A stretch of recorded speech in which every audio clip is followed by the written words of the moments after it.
देखो कल जो हमने बात करी थी, सर इलेक्ट्रॉन्स जो मूव कर रहा था उसकी किसकी बात करी थी? टोटल एनर्जी की, काइनेटिक एनर्जी की, और किसकी? पोटेंशियल एनर्जी की हमने बात करी थी। उसके बाद में जो हमने आपसे बोला था कि बताओ कोई भी एनर्जी के लिए हमने फार्मूला लिखवाए थे कल, ठीक है, एनर्जी के लिए। और देखो हमने वेलोसिटी निकलवाई थी, कोई भी इलेक्ट्रॉन किसी भी ऑर्बिट में मूव कर रहा है तो वेलोसिटी का फार्मूला था। वेलोसिटी का फार्मूला क्या था? 2.2 इंटू 10⁶ ऐसे करके था हाइड्रोजन के लिए या फर्स्ट ऑर्बिट में। ऐसे ही मैंने किसके लिए निकलवाया था? मैंने रेडियस भी निकलवाई थी, रेडियस का भी फार्मूला लिखवाया था। उसके आगे हम लोग बात करते हैं, एनर्जी ऑफ इलेक्ट्रॉन। देखो इसके आगे अगर हम लोग बात करें एनर्जी ऑफ इलेक्ट्रॉन इन कौन सा orbit? nth orbit. n orbit की हम लोग बात करें, ठीक है, जहां पर इलेक्ट्रॉन की एनर्जी क्या होगी। तो कल मैंने सर B का फार्मूला ये लिखवाया था, R का फार्मूला ये लिखवाया था, जहां पर मैंने अगर इन सब की वैल्यू रखी थी, इन सब की वैल्यू रखने के बाद जो B का मान आ रहा था, B का मान कितना आ रहा था? 2.2 इंटू 10⁶ मीटर पर सेकेंड, और इंटू क्या था? Z/n। ऐसी जब मैंने R रखा था तो क्या आया था? 0.53 एंगस्ट्रॉम n²/z। ये मेरा किसका आया था? ये R का आया था। अब मैं कहूं देखो मेरे पास कोई क्या है? न्यूक्लियस है। उस न्यूक्लियस के सर चारों ओर क्या मूव कर रहा था? इलेक्ट्रॉन मूव कर रहा था। अगर इलेक्ट्रॉन मूव कर रहा था तो मैंने कहा यहां से लेके यहां तक की उसकी कुछ ना कुछ मुझे रेडियस पता है, रेडियस का फार्मूला मुझे पता है। यहां पर क्या है बच्चों? वेलोसिटी। तो मैं इसके पास में टोटल एनर्जी अगर मैं कहूं तो टोटल एनर्जी में कौन कौन सी एनर्जी आती है? एक काइनेटिक और एक क्या आती है? पोटेंशियल। तो सबसे पहले अगर मैं इसमें काइनेटिक एनर्जी निकालने की कोशिश करूं सर, काइनेटिक एनर्जी का फार्मूला आप बोले सर 1/2 mv²। मैंने कहा कौन से ऑर्बिट में मूव कर रहा है? nth ऑर्बिट में, nवें ऑर्बिट में। तो अगर nवें ऑर्बिट में मूव कर रहा है तो 1/2 m ऐसे ही। देखो B की जगह ये लगा दूं, B की जगह ये लगा दिया, लेकिन उसका क्या करना पड़ेगा मुझे? स्क्वायर। अगर मैं इसका स्क्वायर करूंगा तो देखो E की पावर क्या हो जाएगा बच्चों? 4/2 क्या हो जाएगा? 4 h²ε0²। साथ में क्या होगा? Z²/n²। यही तो होगा सर मेरा। अगर मैं मल्टीप्लाई करूं, क्या 4×2 8, तो क्या हो जाएगा? देखो m e⁴/8 h²ε0², और साथ में क्या बचा? Z²/n²। ये मेरा किसका मान आया? काइनेटिक एनर्जी का। काइनेटिक।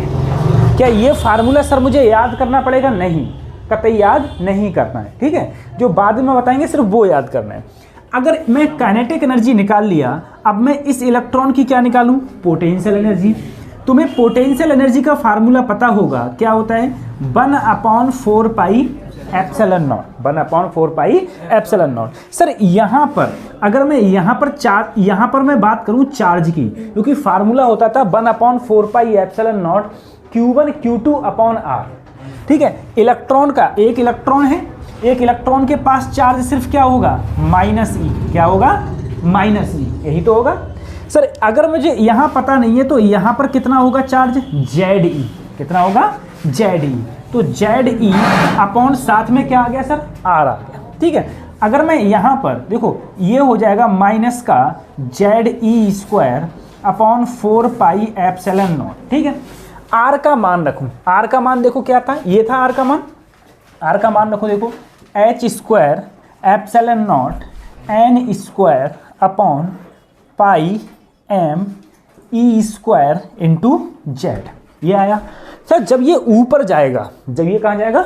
ऊपर, तो ये जो पूरी वैल्यू है ना वो निकल के आएगी माइनस, ठीक है। m भी ऊपर जाएगा, देखो पाई से पाई कैंसिल आउट हो जाएगा, ठीक है।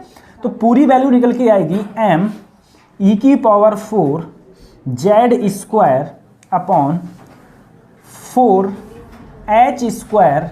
4h² into n²। ये क्या निकल के आएगी सर? Potential energy. ये क्या निकल के आएगी? अगर मैं तुमसे कहूँ सर पोटेंशियल एनर्जी मेरी ये आई, सर काइनेटिक एनर्जी मेरी ये आई, अब मैं क्या कहूँ, टोटल एनर्जी कितनी होगी, क्या पूछा गया, टोटल एनर्जी। तो तुम लोग जानते हो टोटल एनर्जी किसके बराबर होगी, काइनेटिक एनर्जी प्लस, देखो जब इसमें ये दोनों जोड़ोगे आप, ठीक है, ये दोनों ऐड करोगे तो जो टोटल एनर्जी तुम्हारी निकल के आएगी बच्चों, वो निकल के आएगी, टोटल एनर्जी जो निकल के आएगी वो आएगी माइनस का m⁴ z² upon 8h² ε0² into n²। ठीक है, जब तुम सारी वैल्यू रखोगे, सब कुछ रखोगे, तो जो तुम्हारी टोटल एनर्जी निकल के आएगी वो टोटल एनर्जी आएगी तुम्हारी ये निकल के, जो होगा m ये। अब तुम देखो, जैसे मैंने उस कल भी तुम्हें रिलेशन बताए थे, आज भी वही रिलेशन कर रहा हूँ, मुझे खुद बताओ तुम, काइनेटिक एनर्जी ये है, टोटल एनर्जी, क्या ये दोनों एक दूसरे के सिर्फ प्लस माइनस का ही तो अंतर है, देखो यहाँ माइनस है, यहाँ माइनस नहीं है, तो क्या मैं ऐसे भी लिख सकता हूँ कि काइनेटिक एनर्जी किसके बराबर होगी, माइनस पोटेंशियल एनर्जी के। मैंने यही तो बताया था, ये रिलेशन तुम्हें बहुत याद रखना है। देखो खुद बताओ सर, काइनेटिक एनर्जी है, potential energy, sorry potential energy, total energy, यहाँ पर क्या होगा टोटल। अगर बेटा टोटल एनर्जी में माइनस से मैं मल्टीप्लाई कर दूं, माइनस से मल्टीप्लाई कर दूंगा तो माइनस माइनस प्लस क्या काइनेटिक एनर्जी बन जाएगी। तो काइनेटिक एनर्जी किसके बराबर होगी सर, माइनस टोटल एनर्जी की। अब यहाँ पर देखो सर, यहाँ क्या है पोटेंशियल एनर्जी, यहाँ क्या है, और यहाँ पर क्या है टोटल एनर्जी, इधर भी माइनस और इधर भी माइनस। मुझे बताना, अगर मैं इस वाले में 2 से मल्टीप्लाई करूं तो 2 से क्या करना पड़ेगा, डिवाइड, भाई 2 से ऊपर गुणा 2 से नीचे गुणा। अगर सोचो सर अगर मैं इसमें ऐसा करूं तो यहाँ पर हो जाएगा, यहाँ पर 2 से मल्टीप्लाई करूंगा तो 2 तो ऐसे ही, और नीचे ये पूरा बन जाएगा, क्या पूरा बन जाएगा टोटल एनर्जी। क्या बन जाएगा, कैसे सर जी, देखो खुद बताओ मुझे। अगर मैं देखो इसी में छेड़छाड़ करूं थोड़ा, 2 ऊपर लिखूं तो 4 दूनी क्या लिख दूं 8 हो जाएगा। क्या अगर इस 2 को छोड़ दो तो सब कुछ, क्या ये नहीं है, ठीक है, तो 2 को लिखने के बाद जो सब कुछ बचा वो क्या कर दिया मैंने, टोटल एनर्जी। तो तुम लिखना चाहो तो ऐसे भी लिख सकते हो, पोटेंशियल एनर्जी किसके बराबर होती है, 2 टोटल एनर्जी के, यानी कि सर जो पोटेंशियल एनर्जी होगी वो बराबर होगी 2 टोटल एनर्जी के। ऐसे भी रिलेशन को तुम ये याद रखना है, ठीक है। इसे याद रखने के बाद अब हम इसकी वैल्यू रखेंगे और फिर एनर्जी की हम लोग बात करेंगे। उनसे कहा जो कोई भी इलेक्ट्रॉन जो मूव कर रहा है, ठीक है, किसी भी न्यूक्लियस के चारों ओर, तो उसकी जो टोटल एनर्जी का फार्मूला होता है वो ये होता है, ठीक है। अब यहां पर अगर मैं m का मान रखूं, m क्या है, मास ऑफ इलेक्ट्रॉन, तुम्हें पता है 9.1 इंटू 10⁻31। E की वैल्यू पता है 1.6 इंटू 10⁻19। H की वैल्यू पता है, एप्सिलॉन पता है, सब कुछ पता है, सिर्फ Z और N को छोड़ दो, ठीक है। अगर मैं यहां पर कोई भी मेरे पास में एटम है, देखो कोई भी मेरे पास एटम है जो इसके चारों ओर घूम रहा था, इसके चारों ओर घूम रहा है, अगर वो चारों ओर घूम रहा है तो उसकी कुछ ना कुछ क्या होगी, वेलोसिटी होगी, कुछ ना कुछ क्या होगी, वेलोसिटी, ठीक है। और टोटल एनर्जी भी, इसके पास एनर्जी भी होगी। तो अगर मैंने इसकी एनर्जी की बात करी, ध्यान करना, तो अगर मैं इन सब का मान रखूं, किसका मान रखूं, देखो m⁴ अपॉन 8h², बल्कि इधर लिख दो, ऐसे लिख दो, देखो माइनस ऐसे ही m⁴ अपॉन 8h² ε0², और साथ में क्या लिखूं बच्चों, Z² अपॉन, लिख दिया। तो ये जो वैल्यू है, इस पूरी वैल्यू की जब सारे के सारे मान रखोगे, इसका मान याद रखना 13.6 इलेक्ट्रॉन वोल्ट होता है। इसका मान क्या होता है, 13.6 इलेक्ट्रॉन वोल्ट।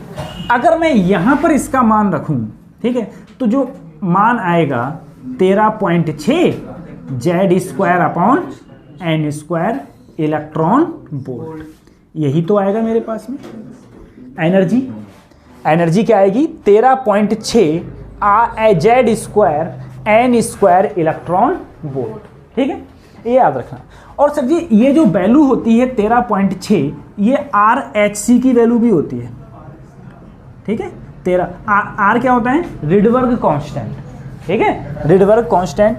h तो तुम्हें पता है प्लैंक कांस्टेंट, c क्या है स्पीड ऑफ लाइट, तो ये इसकी भी वैल्यू होती है। चलो अब जरा सोचना सर, मैं अब एक एक चीज को धीरे धीरे हम लोग फाइंड आउट करेंगे। देखो कैसे, मुझे बताओ, अगर मैं तुमसे एक सिंपल सा मैंने क्वेश्चन पूछा कि मैं कोई भी मेरे पास में एटम है, कोई भी एटम है, उसका ये क्या हो गया जेड, एन क्या हो गया orbit, first orbit, second orbit, third orbit, fourth, यही तो ऑर्बिट हो गए। मैंने कहा अब कोई भी जिस ऑर्बिट में होगा और तुम्हें एनर्जी पूछे तो तुम सीधे -13.6 Z square upon N square electron volt लगाओगे। तो जो पीछे जो पड़ा है वो तुम्हें मतलब नहीं है, ये जो पड़ा बस इसका रिलेशन याद रखो, और जो सबसे ज़्यादा जो तुम्हें याद रखना है ना वो ये वाला याद रखना है। इसी से क्वेश्चन पूछे जाते हैं, और जितनी सब कुछ व्यथा जो कुछ भी है वो सब इसी के ऊपर क्या है बेस्ड है। अब जरा सोचना सर ऐसा है, मुझे बताओ, मैंने तुमसे कहा कि मेरे पास में एक न्यूक्लियस है, तुम बोले ठीक है सर।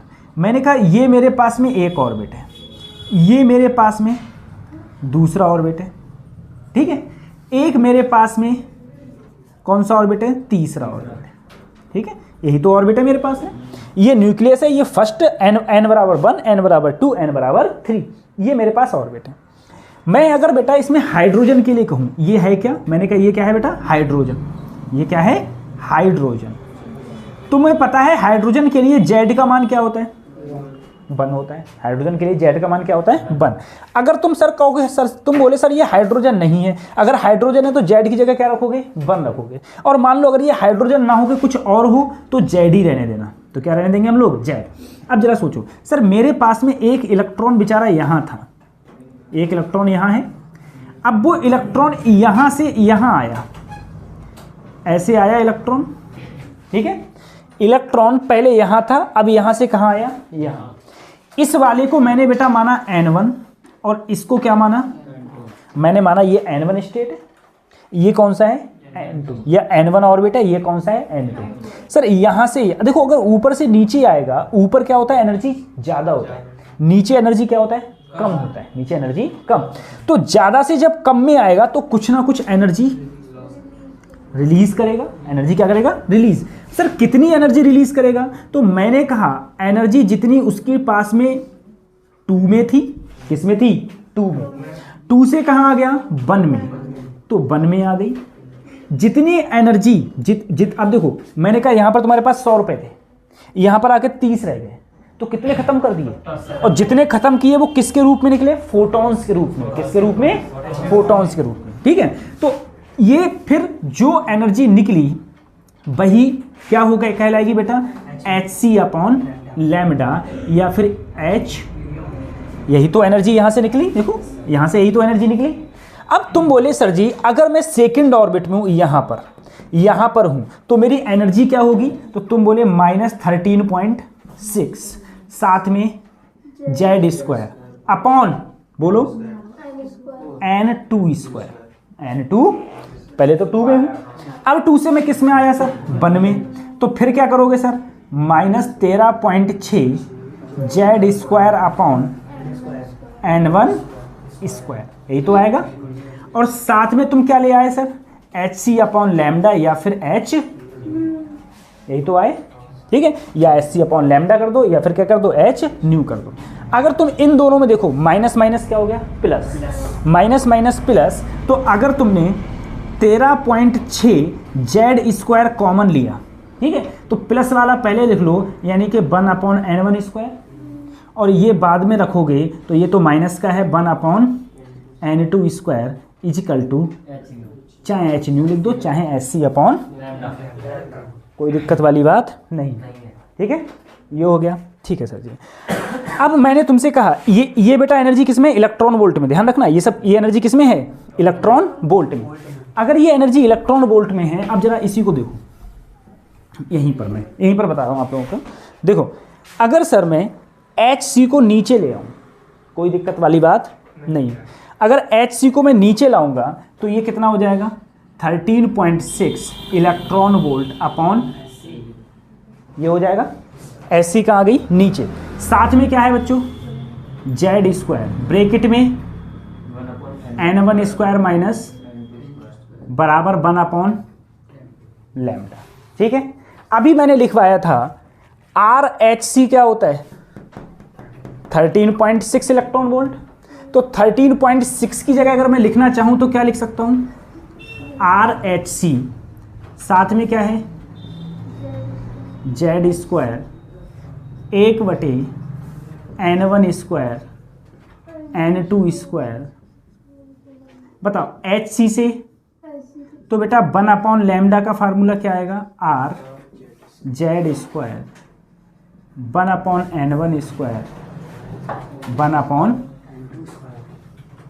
ये वेवलेंथ का फार्मूला आ जाता है। किसका फार्मूला आ जाता है वेवलेंथ का फार्मूला। ठीक है, कोई भी वेवलेंथ निकालिए R Z स्क्वायर। R क्या है सर रिडबर्ग कांस्टेंट क्या है, और रिडबर्ग कांस्टेंट सर होता क्या है, वो होता है 1 × 10⁻7 1 × 10⁻7 नहीं प्लस का पर मीटर पर